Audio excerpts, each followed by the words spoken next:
Done. Perfect. Yeah. All right. Hey everybody, welcome to this week's video. I'm going to go ahead and get it out there. Steven's going to have video of it. I know he's not going to edit this video without putting some footage in there. We had a little issue with the minivan when we stopped up here up the road to fuel up before we headed up to Thompson. I pushed the gas pedal on the minivan, and basically when I took my foot off the gas pedal, it was still on the floor. So I know you're going to see video of the pedal in my hand or the pedal laying on the dash or something like that. They were all making fun of Burt, and it was a big hoo-ha and all this kind of stuff. So I know you're going to see footage of it. We basically, I limped it back here to the garage, and I told Kim, I said, if you can line up a minivan at the airport where we rented it from, if you can get it lined up, I can get us back up there. So we got back here.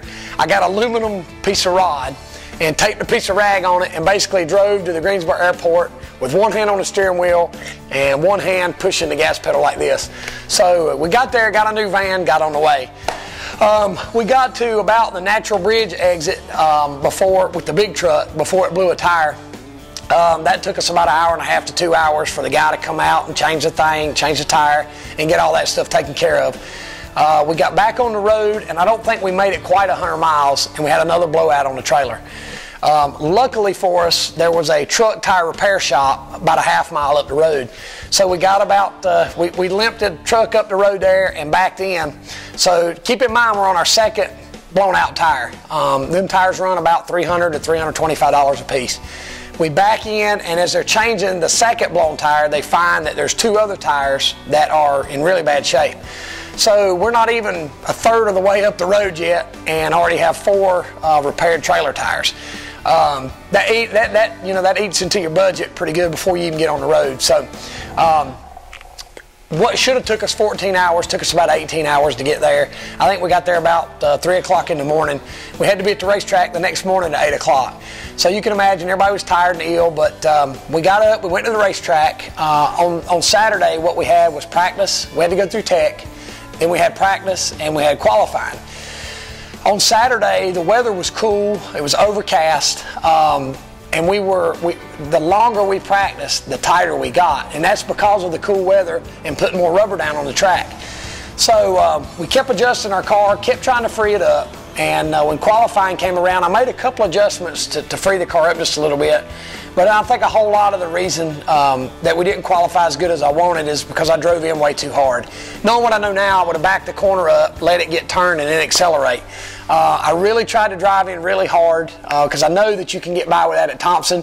But with as tight as the track was and as cool as the weather was, there was just no way it was going to turn as hard as I drove in the corner. So long story short, I qualified fifth for the southern part of the leg of the weekend. That was on Saturday after practice and qualifying, and we loaded up, and we came back on Sunday. Well, on Sunday when we got there, it was still cool and overcast. We had to do a couple of things on the car to get the car ready to race. We had to go back through tech and all that kind of stuff. Well, we had an autograph session. You'll see some footage that we have going around the racetrack, and some footage of the fans and everything going to the autograph session.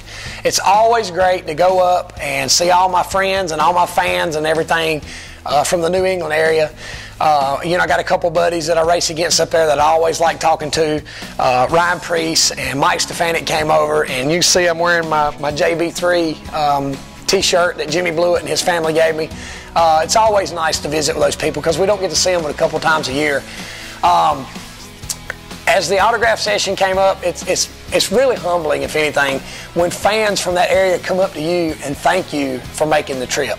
So as hard as it was to make the trip and as much money as it cost, that kind of stuff makes it worthwhile. As the autograph session ended, we went back to our haulers, and we have to make our final preparations before we go through tech to get ready to race. About 15 minutes before, you keep in mind this is after we went through tech and made our adjustments for the race, the sun popped out about 15 minutes before our race started.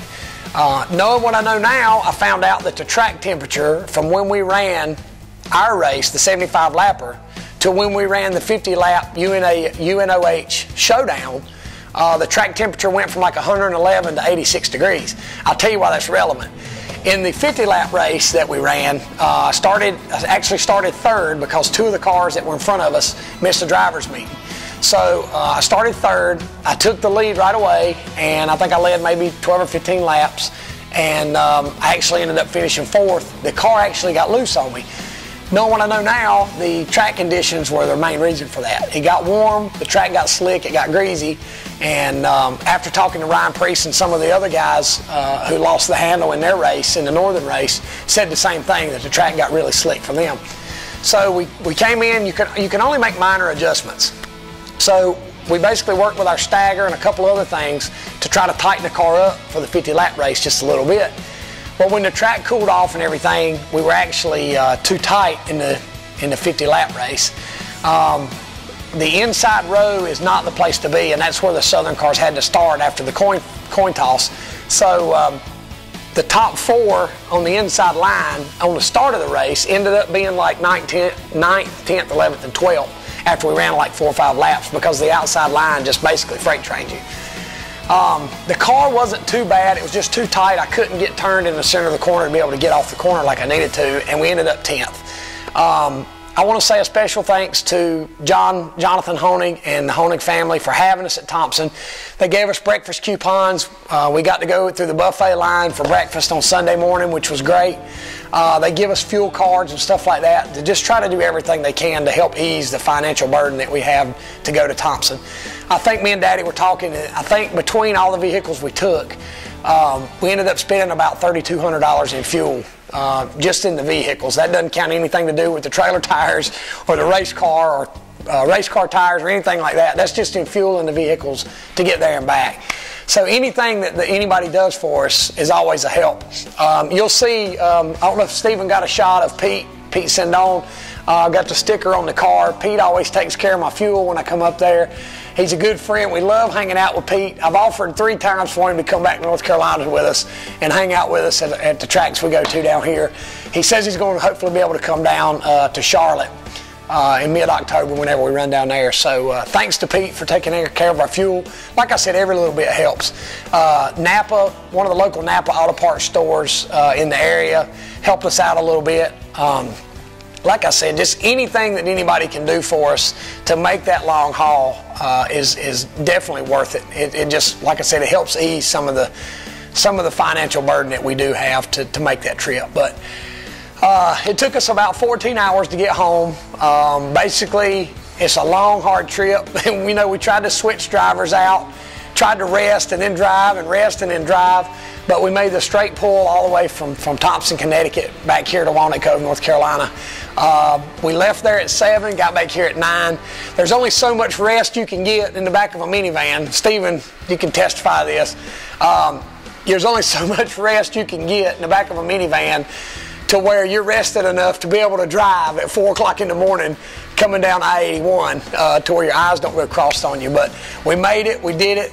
Not just thanks to everybody that on the Thompson end that made it possible, but Adams Towing, Citrus Safe, everybody on this end of it that makes it happen. Stephen went with us and did all the video, and every shot, every picture you see, Stephen did.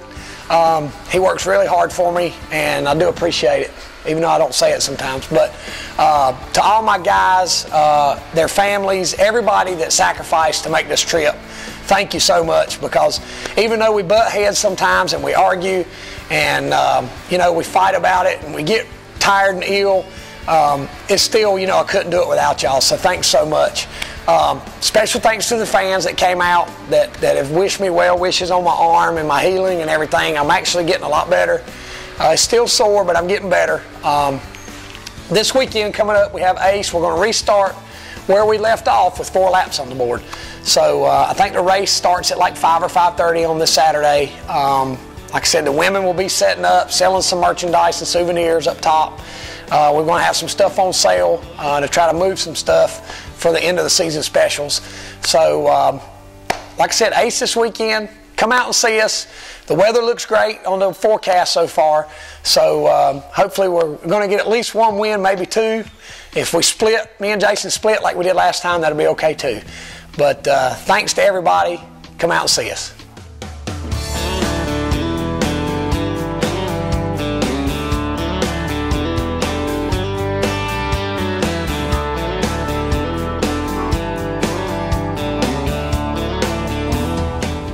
So we stopped there to fuel up the dually. We had the big truck, the dually pulling this trailer with the small, start over, dadgummit. Small trailers. Hey everybody, welcome to this week's video. We got in the van, we drove to Thompson, we raced, we drove home. See you next week.